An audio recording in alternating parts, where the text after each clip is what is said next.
কি হয়েছে তোমার? তখন থেকে মন খারাপ করে আছো। কি আর হবে, বিজনেসের জন্য আমার 7 লক্ষ টাকা লাগবে। লোনের জন্য অ্যাপ্লাই করছিলাম কিন্তু রিজেক্ট করে দিয়েছে।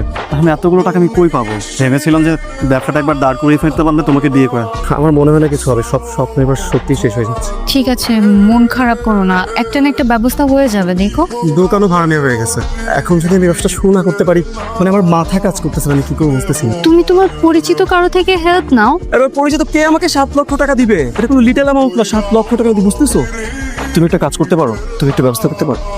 প্লিজ দেখো, আমি জানি যে তুমি বাসায় ফোন দিয়ে যদি বলো তোমাকে কোনো না করে না, তুমি যদি টাকাটা চাও তোমার বাসা থেকে না করবে না, একটু ব্যবস্থা করে দাও। কিন্তু কোনো কিন্তু নয়, সেটাবার টাকা ব্যবস্থা করে দাও, আমাদের ব্যবসা নিয়ে দাঁড় করে ফেলতে পারি, আমাদের লাইফ একদম সেট। এরপর তোমার পড়ালেখা খরচ থেকে সব খরচ আমি দেবো, বাসায় কোনো টাকা পয়সা চাইতে হবে না। তাহলে আমি এতগুলো টাকা কি বলে বাসায় চাইবো? মানে কেন আমাকে এতগুলো টাকা দিবে?